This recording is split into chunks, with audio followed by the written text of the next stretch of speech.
साथीहरु नमस्कार। आज म तपाईहरुलाई म्यानुअल स्टार डेल्टा स्टार्टर को बारेमा कन्ट्रोल र पावर सर्किट डायग्राम सिकाउन गइरहेको छु। यो भिडियोलाई अन्त्यसम्म हेर्न नभुल्नुहोला। अब यो ड्रइङमा हेर्न सक्नुहुन्छ साथीहरु, लाइन आयो एसपीएमसीबी को एउटा पोइन्टमा,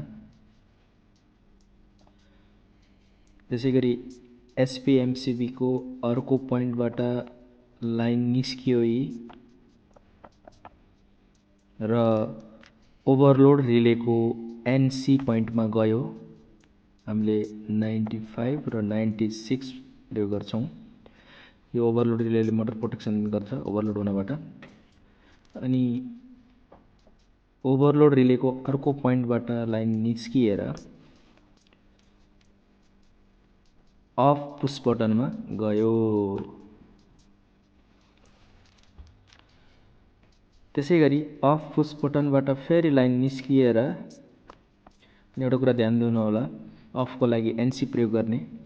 अनि त्यो अफबाट लाइन निस्किएर वाई ओन भनेको छ, यो स्टार ओन भनेको स्टारलाई एक्टिभ गर्ने पुश बटन को एउटा पोइन्टमा आयो, एनो पोइन्टमा। त्यहीबाट फेरि लाइन निस्किएर कन्ट्याक्टर 1 को एनो पोइन्टमा गयो। त्यसैगरी स्टार पुश बटनको बाँकी रहेको एनो पोइन्टबाट दुईवटा तार निस्किएको छ, हेर्न सक्नुहुन्छ।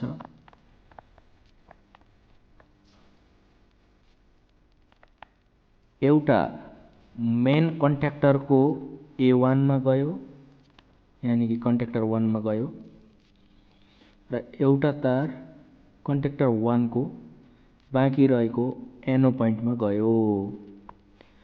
र त्यही कन्ट्याक्टर 1 को एनोबाट फेरि अर्को तार निस्किएर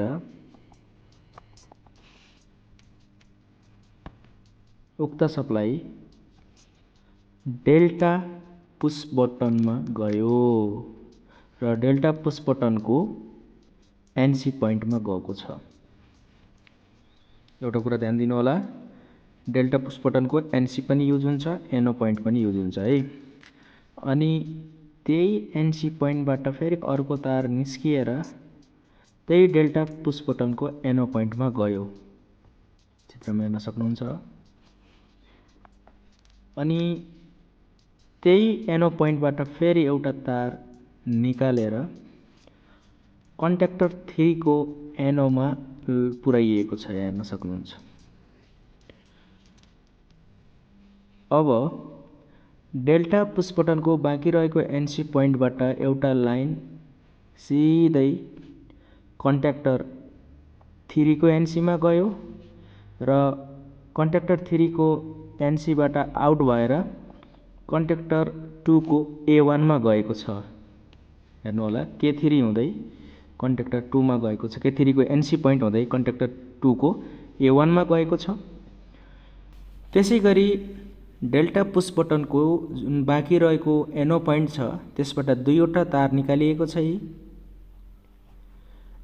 एउटा तार कन्ट्याक्टर 3 को बाँकी रहेको एउटा एनो पोइन्टमा गएर जोडियो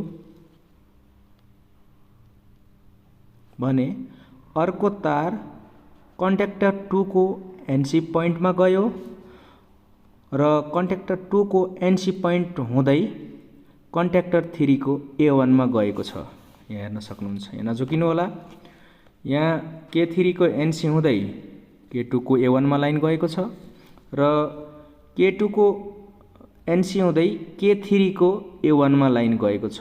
यो किन भन्दा इन्टरलक को लागि हो, यानी कि कन्ट्याक्टर 2 चल्दा 3 नचलोस् र 3 चल्दा 2 नचलोस् भन्नको लागि।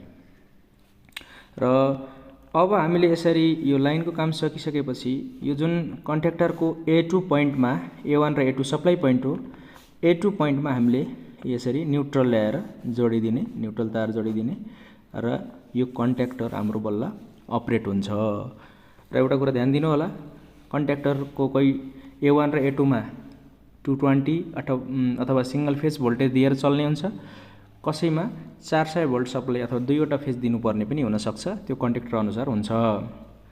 र यो थियो हाम्रो म्यानुअल स्टार डेल्टाको कन्ट्रोल सर्किट डायग्राम। अब के हुन्छ भन्दा जब हामीले स्टार पुश बटनलाई थिच्छौँ त्यो बेलामा कन्ट्याक्टर 1 चल्छ र सँगै कन्ट्याक्टर 2 चल्छ है। 1 र 2 सँगै चल्छ। 1 मेन कन्ट्याक्टर हो, 2 भनेको स्टार कन्ट्याक्टर हो। र अब हामीले 8-10 सेकेन्डपछि प्र्याक्टिकली रूपमा भन्नुपर्दा 8-10 सेकेन्डपछि जब हामीले डेल्टा पुश बटन थिच्छौँ तब के हुन्छ भन्दा मेन कन्ट्याक्टर चलिरहन्छ, 2 स्टप हुन्छ र कन्ट्याक्टर 3 के हुन्छ भन्दा स्टार्ट हुन्छ, यानि कि मेन र डेल्टा कन्ट्याक्टर चल्छ है। यो थियो हाम्रो कन्ट्रोल सर्किट डायग्राम। साथीहरू, तपाईहरूले कन्ट्रोल सर्किट डायग्राम हेर्नुभयो। अब त्यसैको आधारमा हामीले यहाँ पावर सर्किट बनाउँदैछौँ। हेर्नुहोस्, यहाँ टिपिएमसिबी कन्ट्याक्टर 1, कन्ट्याक्टर 2, कन्ट्याक्टर 3 रहेको छ अनि अर्को चाहिँ ओभरलोड रिले रहेको छ। अब यहाँ हेर्नुहोस्, यहाँ के हुन्छ भन्दा हामीले कन्ट्याक्टर 1 मेन कन्ट्याक्टर हो हाम्रो, कन्ट्याक्टर 2 स्टार कन्ट्याक्टर हो, बुझ्नु होला, र कन्ट्याक्टर 3 डेल्टा कन्ट्याक्टर हो। जब हामीले स्टार पुश बटन थिच्छौँ कन्ट्रोल सर्किट डायग्राम अनुसार त्यति बेला कन्ट्याक्टर 1 र कन्ट्याक्टर 2 चल्छ। त्यो समयमा हाम्रो के हुनुपर्छ, मोटर स्टार कनेक्सनमा चल्नुपर्छ है। अनि त्यसै गरी प्र्याक्टिकली भन्नुपर्दा 8देखि 10 सेकेन्डपछि अथवा मोटरले लगभग 75% स्पिड लिन थालिसकेपछि हामीले डेल्टा पुश बटन थिच्छौँ। त्यो बेलामा कन्ट्याक्टर 1 र कन्ट्याक्टर 3 चल्छ, अर्थात् 2 बन्द हुन्छ, अथवा मेन कन्ट्याक्टर र डेल्टा कन्ट्याक्टर चल्छ। त्यो समयमा मोटर डेल्टा कनेक्सनमा चल्छ। त्यही कुरा बुझौँ। टिपिएमसिबीबाट आरवाइबी आयो, उक्त आरवाइबी कन्ट्याक्टर 1 को पावर पोइन्टमा पनि गयो र कन्ट्याक्टर 3 को पावर पोइन्टमा पनि गएको छ। अब एक साइडबाट मेन कन्ट्याक्टरबाट आरवाइबी आउट भएर ओभरलोड रिलेको पावर पोइन्ट हुँदै 3 फेज इन्डक्सन मोटरको U1, V1, W1 टर्मिनल पोइन्टमा आरवाइबी गयो एक साइडबाट मेन कन्ट्याक्टर हुँदै। अनि कन्ट्याक्टर 2 स्टार गरिएको छ है, स्टार कन्ट्याक्टर हो, एक पोइन्टलाई सर्ट गरिएको छ है। र अनि बाँकी एक टर्मिनल पोइन्ट उता K3 को पोइन्टसँग जोडिएको छ।